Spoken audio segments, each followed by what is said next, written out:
Hello. I don't usually do this, but today is the 25th of February 2021, and that will become significant as we go through. There are a lot of posts on social media, on industry groups and other places where people have questions about high float. So we thought it would be a good idea perhaps to give you my take on how I use high float and the kind of results I get from it, and perhaps discuss some of the different ways people are using and the results that they get. And so the date is important because we ran a test back in December of last year, December the 16th actually of last year.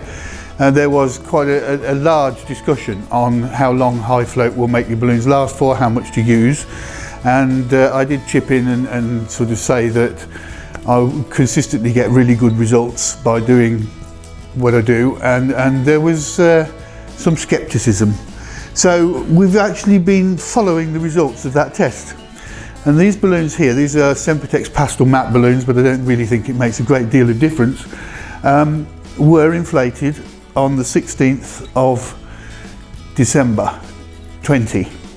And that is 10 weeks and 1 day ago. And as you can see, they're still flying. They're not quite 11 inches anymore, but they are still flying quite strongly. And I'd like to really go through how I use high float to get this kind of result. First thing that I need to say is that I followed the instructions.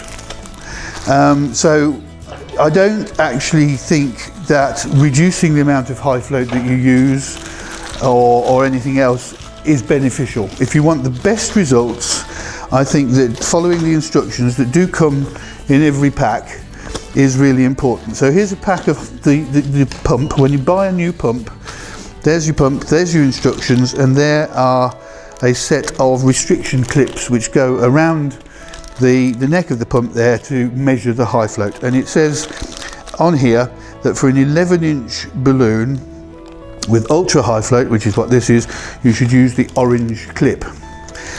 Yeah, you can put less in, but if you use the orange clip, this is the kind of result you're going to get. The other question is how to spread it around and everything else. So I will then go back to changing the quantity. If you put less in, and a lot of people seem to be recommending using a pea-sized amount of high float, which is really very, very small, you will find that it is more difficult to spread. You've got less of it, and it is really important that the entire internal surface of the balloon is covered. And obviously, if you've only got a tiny amount of high float, it's going to be more difficult to spread that out. And that will have two effects. One, it will take a lot of time.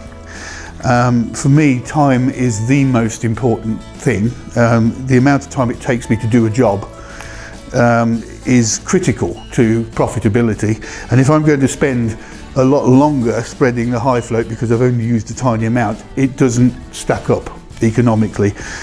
So yeah, tiny amount.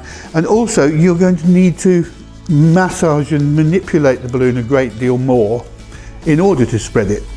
And when you do that with high float, it has a tendency to foam, to bubble, and you will end up with a streaky finish because of the amount of massaging that you're having to do.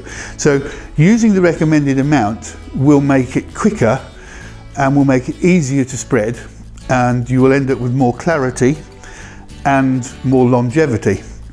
So, you know, follow the instructions carefully as per the book, and you should get the perfect results. Now, always keep this clean. That is also important, because if you've got gooey high float that's dried out on the neck of your pump, then the balloons will stick to it, and again adds time. So keep it clean, and always keep the end covered. I know it's actually quite tricky sometimes to keep track of this thing. If you do lose it, you can always turn the neck upwards and put an uninflated 5-inch balloon over the top. That will do the same job. But if the high float dries out in here, it's going to restrict the flow and alter the amounts, and everything doesn't work perfectly. So balloon on there, tip of the pump right down to the very bottom of the balloon, and one full push with the appropriate clip, the orange clip for 11-inch balloons, to put it all in there at the bottom of the balloon. Now, I'm using a crystal pastel here, which means that you'll be able to see very clearly once it's inflated how evenly the high float is spread. We need to spread it over the entire internal surface of the balloon with the minimum amount of faffing about. So don't rub it.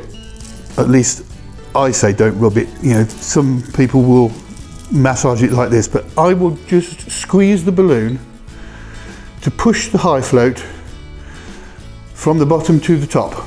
I'm also holding here at the point where the neck and the balloon body meet, so that the high float won't go into the neck of the balloon. And that basically is it. You can just double check, if you like, that you've got it evenly spread by just gently squeezing, but generally that should be sufficient. Now we'll inflate it and see whether we've got a good result. Always inflate to the right amounts, to the right size. So if it's an 11-inch balloon, inflate it to 11 inches. If you undersize with that amount of high float in, then there's not enough lift and the high float's too heavy and it won't fly properly.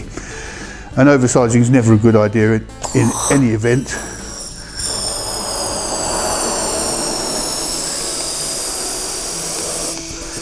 So size it properly to 11 inches. And now we do have a little bit of streaking here. That's probably because I talked too long. So I'll do another one and see whether it works better. Now that I've sort of talked through the technique, I'll just go at it more quickly. So we'll just hook that onto the clip there. And then I'll do another one, do a yellow one this time. So I put the thing back on at the end, always keep the end covered right to the end, right to the bottom of the balloon. Push down.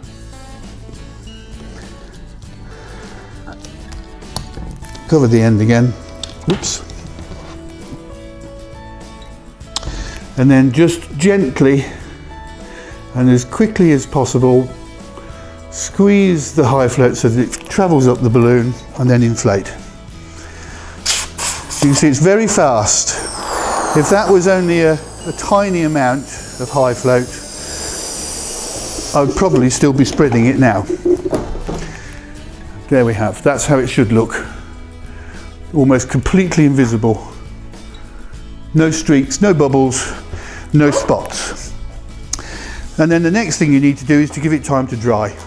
It's very, very important that the high float is allowed to dry as quickly as possible. So room temperature, these were inflated in the office, which is around about 21 degrees, normal room temperature, and they have airflow around them, so they will dry in, I don't know, hour and a half. Once they're dry, they can be bagged, but until they are dry, you can't put them in a bag, you can't clump them together. They need the space to dry, and if you do that, you will find that a 10-week flying time is normal.